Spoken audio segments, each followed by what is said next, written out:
Assalamualaikum warahmatullahi wabarakatuh. Bismillahirrahmanirrahim. Alhamdulillahi rabbil alamin. Wa sallallahu ala sayyidina wa maulana Muhammadin wa ala alihi wa ashabihi ajma'in, amma ba'du. Sahabat sekalian yang dirahmati oleh Allah Subhanahu wa ta'ala, taqabbalallahu minna wa minkum siyamana wa siyamakum wa salihal a'mal. Saya mengucapkan selamat Hari Raya Idul Fitri 1444 Hijriah. Semoga amal kita, puasa kita, seluruh rutinitas ibadah kita diterima oleh Allah Subhanahu wa ta'ala. Dan semoga kita semua bisa bertemu kembali dengan bulan Ramadan yang akan datang, diberikan umur yang barokah, diberikan umur yang panjang oleh Allah Subhanahu wa ta'ala. Pada kesempatan kali ini, sahabat sekalian, saya akan memberikan tanggapan kepada video salah satu pemuka Salafi Wahabi, yaitu Ustadz Yazid Jawaz, yang dalam videonya menarasikan kita tidak boleh ikut-ikutan. Hatta itu syekh, ustadz, siapapun tidak boleh ikut-ikutan. Kita itu hanya ikut dalil. Ya, memang itu ciri khas daripada Ustadz Yazid, bahwasanya kita itu mengikut dalil. Kalau ada dalil, ikuti. Ini dia video daripada Ustadz Yazid Jawaz. Allah sudah jelaskan di dalam Al-Quran, dalam surah Al-Isra ayat 36, وَلَا تَقْفُ مَا لَيْسَ لَكَ بِهِ عِلْمٌ إِنَّ السَّمْعَ وَالْبَصَرَ وَالْفُؤَادَ كُلُّ أُولَئِكَ كَانُوا مَسْئُولًا. Dan kamu ikut apa yang kamu tidak tahu, karena sungguhnya pendengaran, mata dan hati akan ditanya oleh Allah. Kita nggak boleh ikut kecuali dengan dalil. Hatta yang berkata itu seorang guru, seorang syekh, hatta yang berkata seorang imam, bahkan imam yang 4, semuanya mengatakan kalau ada pendapatku menyalahi sunnah Rasulullah, buang pendapatku. Seluruh imam, Imam Hanafi, Imam Maliki, Imam Syafi'i, Imam Hambali, rahimahumullah, 4 imam mazhab ini semuanya mengatakan kalau ada hadis yang sah, itulah mazhabku. Kalau ada pendapatku menyalahi sunnah Rasulullah, buang pendapatku, ikuti sunnah Rasulullah. Semua mengatakan demikian. Itu dia video daripada Ustadz Yazid Jawaz bin Abdul Qadir. Ustadz Yazid, kalaulah video ini sampai kepada Anda, pertama saya mohon maaf. Saya sering sekali menanggapi video daripada Ustadz Yazid atau memberikan tanggapan. Itu bukan karena saya benci kepada jenengan, tidak sama sekali. Saya hanya ingin mengingatkan, ingin memberikan penjelasan, ingin meluruskan pemahaman yang diberikan oleh jenengan kepada jamaah jenengan, karena banyak sekali yang menonton video-video pendek dari jenengan. Saya khawatir mereka akan tersesat dengan pemahaman yang jenengan sampaikan. Dalam videonya, Ustadz Yazid Jawaz menyampaikan bahwa kita tidak boleh mengikut dalil, kita tidak boleh mengikut ulama, kita yang diikut itu dalil. Dan beliau menyampaikan firman Allah dalam surah Al-Isra, وَلَا تَقْفُ مَا لَيْسَ لَكَ بِهِ عِلْمٌ. Ya, kita garis bawahi kata Ustadz Yazid dalam menyampaikan ayat tersebut, kita tidak boleh ikut-ikutan. Hatta pun itu syekh, ataupun ustadz, ataupun ulama, siapapun yang diikut dalil, kalau ada dalilnya ikuti. Pertama, ingat untuk kawan-kawan salafi, yang saya bantah ini bukan ayatnya. Kita lihat langsung dalam surah Al-Isra, benarkah apa yang disampaikan oleh Ustadz Yazid. Dalam tafsir At-Tabari, yang disebut sebagai Imam At-Tabari, Abu Ja'far At-Tabari ini disebut dengan pemimpinnya ulama tafsir. Dalam ayat, وَلَا تَقْفُ مَا لَيْسَ لَكَ بِهِ عِلْمٌ Inna sam'a wal basara wal fu'ada kullu ulaika kana anhu mas'ula. Jangan kalian berbicara sesuatu yang kalian sendiri tidak tahu atau kalian sendiri tidak punya ilmu tentangnya. Kita lihat tafsirnya. Qala ba'duhum, kata Imam Abu Ja'far At-Tabari, sebagian ulama mengatakan wala takul ma laisa laka bihi ilmun.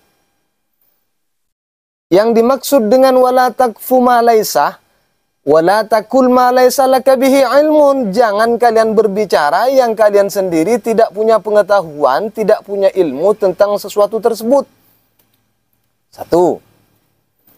Jadi di sini kata Imam Abu Ja'far At-Tabari, itu bukan ikut-ikutan, bukan mengikut dalil.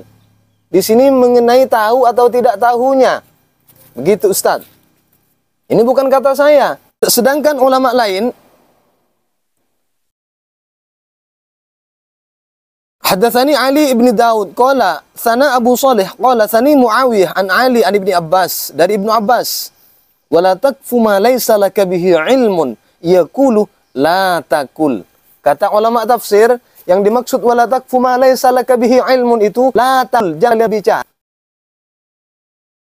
Yang ketiga, an Qatadah, wala takfu ma laysa laka bihi ilmun qala la takul ra'aituh wa lam tarah wa sami'tuh wa lam tasma' wa alimtuh wa lam ta'lam. Kata Qatadah, ayat tersebut menjelaskan bahwa janganlah kalian berbicara saya melihat ini sedangkan kalian tidak melihat. Dan jangan kalian berbicara juga saya mendengar ini sedangkan kalian tidak mendengar.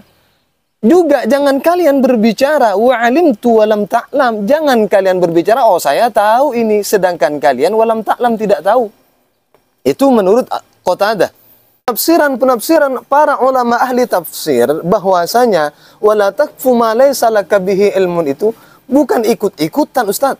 Bukan ikut-ikutan. Kalau begini jadinya kita akan menafsirkan Al-Qur'an itu secara pemahaman kita. Sedangkan tafsir itu jelas, tafsirnya ayat tersebut itu jelas, wala takfu wala takul tafsirannya. Jangan berbicara. Kalau kita tidak tahu, bilang saja tidak tahu. Katakan saja saya tidak tahu. Kalau kita tidak melihat, jangan dikatakan melihat. Kalau kita tidak mendengar, jangan dikatakan mendengar.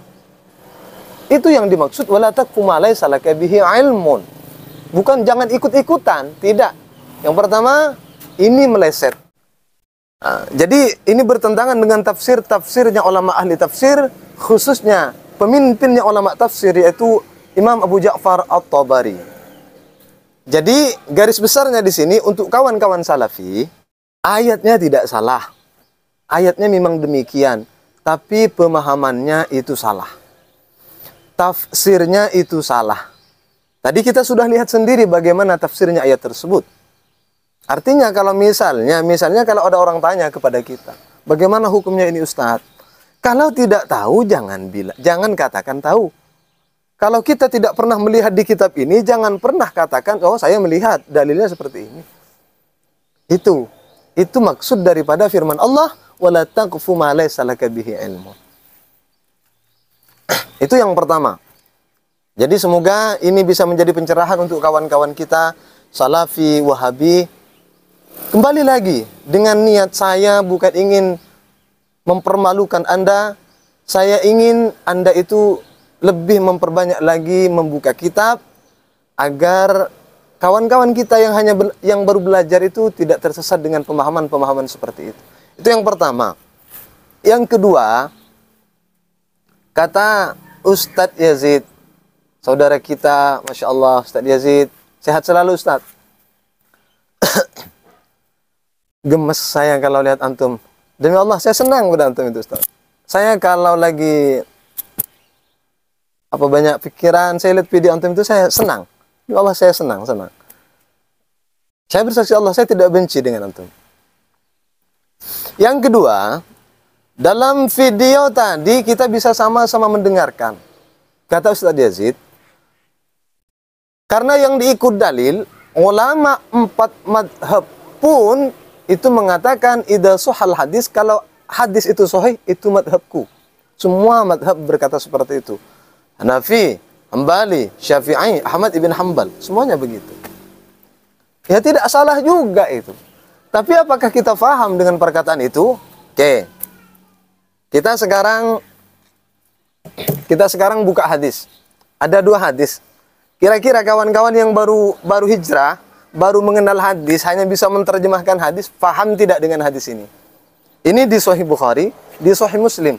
Saya tidak menyebutkan di Sunan Abi Daud, 2 saja. Sama-sama sahih. Sahih Muslim, Sahih Bukhari. Ada hadis yang diriwayatkan oleh Ibnu Abbas, diriwayatkan oleh Maimunah, zaujati Rasulullah sallallahu alaihi wasallam. Ada 2 hadis. Yang mana hadis ini bertentangan. Hadis ini bertentangan atau ta'arud, terjadi ta'arud. Kenapa? Dalam Sahih Bukhari, hadisnya redaksinya seperti ini. An Ibnu Abbas qala Nabi sallallahu alaihi wasallam, tazawwaja an-nabiy sallallahu alaihi wasallam Maimunata wa huwa muhrimun. Diriwayatkan oleh Imam Bukhari, Imam Muslim, 2. Kata Ibnu Abbas, Nabi menikah dengan Sayyidatuna Maimunah wa huwa muhrimun. Sayyidah Maimunah sedang ihram. Ya, dicatat ini. Sayyidah Maimunah sedang ihram. 2 hadis ini, satu hadis ini perawinya 2. Dari Imam Muslim, dari Imam Bukhari. Sedangkan dalam kitabnya Imam Muslim sendiri, dalam kitabnya Imam Muslim sendiri, hadisnya redaksinya begini, bukan dari Ibnu Abbas, dari Maimunah, dari Sayyidah Maimunah langsung. An Maimunah, anna Nabiy sallallahu alaihi wasallam tazawwajaha wa huwa halalun. Kata Sayyidah Maimunah dalam kitab Sahih Muslim bahwasanya Nabi itu menikahinya wa huwa halalun. Dia sedang halal, tidak sedang ihram. Di kitab Sahih Bukhari yang diriwayatkan oleh Imam Bukhari dan Imam Muslim, kata Ibnu Abbas, Nabi menikahi Sayyidah Maimunah sedang dalam keadaan ihram. Dalam riwayat Imam Muslim, dalam kitabnya Imam Muslim sendiri, Nabi menikahi Sayyidah Maimunah dalam keadaan halal, tidak ihram. Kan beda, kontradiktif, ta'arud, terjadi kontradiktif. Ini sedang ihram, yang di Imam Muslim, yang di kitabnya Imam Muslim tidak sedang ihram, artinya sedang halal. Kira-kira kalau ada hadis seperti ini, antum faham tidak? Faham tidak? Lalu apa hubungannya hadis ini dengan perkataan Imam tadi? Lah itu yang disebut dalam ilmu mustalahul hadis, itu disebut metode takhrij, metode al-jam'u. Jadi kita sok faham hadis, habis kita. Hadis satunya bicara halal, bicara ihram, dinikahi sedang ihram. Hadis satunya bicara membahas katanya sedang halal, bukan sedang ihram. Sama-sama sahih. Bagaimana kalian akan menyimpulkan hadis ini? Bingung kan kalian? Bingung kenapa? Kalian belum faham ilmu mustalahul hadis. Tidak faham metode takhrij, tidak faham metode al-jam'u. Tidak faham nasah mansuh. Kita hanya bisa baca hadis, terjemah. Bagaimana itu?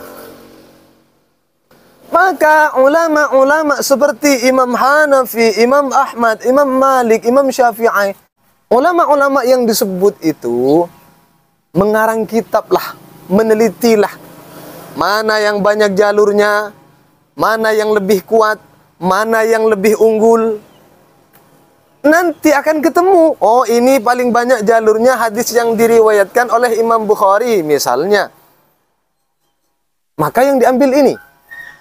Oh yang lebih kuat ini, karena ini diambil dari Sayyidah Maimunah. Itulah pekerjaan ulama-ulama kita. Kita sekarang baca hadis, nemu hadis ada terjemahannya, kita baca terus kita ceramah. Bayangkan. Bagaimana orang-orang awam itu akan menyerap apa yang kita sampaikan itu? Kita sendiri tidak paham. Apalagi dengan jamaahnya.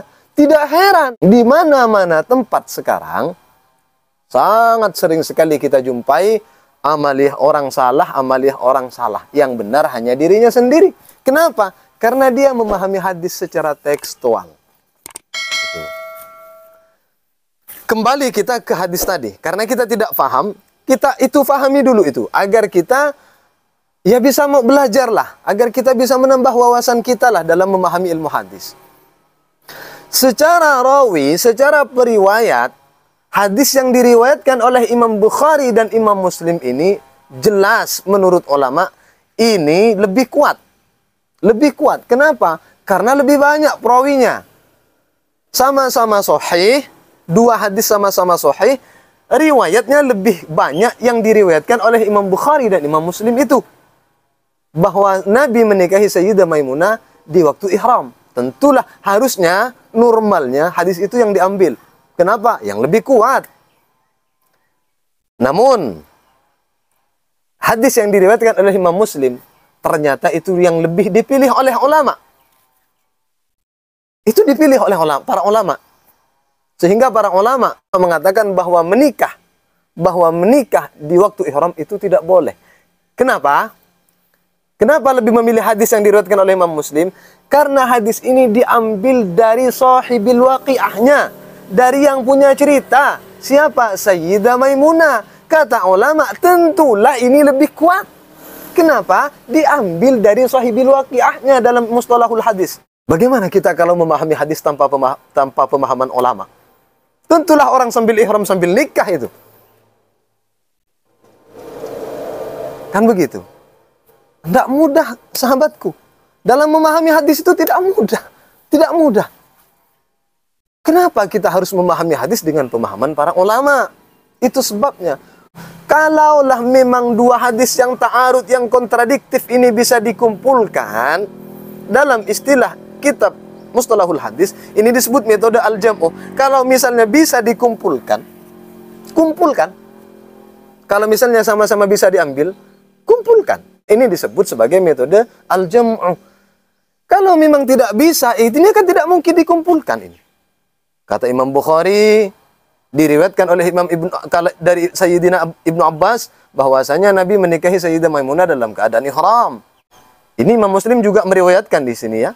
Di dalam kitabnya Imam Muslim sendiri, dan ini yang dipilih oleh para ulama, karena ini diambil dari jalur sahibil waqi'ah atau tokoh periwayat hadis itu, yaitu Sayyidah Maimunah. Kalau tidak bisa dikumpulkan, tentu ini tidak bisa dikumpulkan. Disebut metode takhrij. Kalian mau mentakhrij hadis, mondok berapa tahun kalian? Ini yang puluhan tahun, saya mondok puluhan tahun. Itu tidak bisa takhrij hadis itu. Jujur saya tidak bisa takhrij hadis itu. Kenapa? Saya harus belajar rawi. Bagaimana saya mau mempelajari rijal-rijal hadis itu? Kalau kalian hanya mengandalkan ustadz kalian yang mondok 4 tahun, 5 tahun, 15 tahun itu, bisa diterima dengan akal kan? Bisa menghafal ribuan sanad itu. Sehingga ustadz kalian bisa menghafal rijal hadis, sanad hadis itu sampai ke Rasulullah. Terpercayakah, thiqohkah perawinya? Maudhu'kah hadisnya? Dhaifkah, hasankah? Bagaimana ulama-ulama di bawahnya Imam Syafi'i seperti Imam Ibnu Hajar Al-Asqalani disebut sebagai Al-Hafidh, 300.000 hadis di kepalanya. Bagaimana Imam As-Suyuti yang disebut Al-Hafidh, Imam Al-Baihaqi disebut Al-Hafidh. Bagaimana kita tidak bisa memakai pemahaman hadis mereka? Sedangkan kita hanya bisa satu hadis, satu kitab, dua kitab, sudah berani mentakhrij hadis, mengatakan hadis ini dhaif, mengatakan hadis ini maudhu. Mau dibawa kemana jemaah Anda itu, kawan? Saya bersaksi Allah, saya ingin mengingatkan kalian. Saya sayang kepada kalian. Ayo belajar. Kalaulah ustadz kalian tidak bisa untuk menerima saran, masukan dari saya, antum, saya bukan ingin kalian pindah dari salafi, tidak. Silahkan kalian dengan sekte kalian salafi, saya tidak menyalahkan, tidak. Silahkan. Tapi belajar, ayo belajar. Buka hadis-hadis yang lain, buka. Kemudian jangan mudah menyalahkan orang. Oh, itu tidak ada dalilnya. Buktinya berapa banyak video saya membantah video ustadz-ustadz salafi yang dikatakan tidak ada hadisnya ternyata ada hadisnya. Begitu kawan-kawan. Ini saja yang bisa saya sampaikan, kurang lebihnya mohon maaf. Terutama kepada Ustadz Yazid Jawas Ibn Abdul Qadir dan kawan-kawan Salafi Wahabi. Ayo belajar lagi. Jangan merasa puas dengan hanya mondok 5 tahun, 7 tahun. Saya puluhan tahun. Saya kemarin lucu melihat Ustadz kalian, saya mondok 8 tahun di Madinah. Saya itu puluhan tahun, Pak. Saya puluhan tahun, tapi tidak berani mengatakan hadis ini maudhu, tidak berani mengatakan hadis itu kecuali dengan pemahaman menurut Imam Al-Baihaqi, menurut Imam At-Tirmidzi, hadis ini dhaif. Dilihatlah jalurnya begitu. Menurut para ulama, ulamanya siapa? Atau bahkan kalian berani loh mengatakan hadis ini dhaif. Tidak menyebutkan kata siapa. Itu Masya Allah, itu kelancangan yang luar biasa dalam hadis. Apalagi dengan Al-Quran. Sangat-sangat diancam bahwa orang yang memahami Al-Quran dengan pemahamannya sendiri, maka pilihlah tempat duduknya di neraka. Itu saja dari kami. Mohon maaf, Al-Fakir mohon maaf kalau ada kata-kata yang menyinggung perasaan kawan-kawan sekalian Salafi Wahabi, mohon maaf. Al-Fakir Anastaghfirullahman, mohon maaf yang sebesar-besarnya. Hadza minni wal afu minkum. Assalamualaikum warahmatullahi wabarakatuh.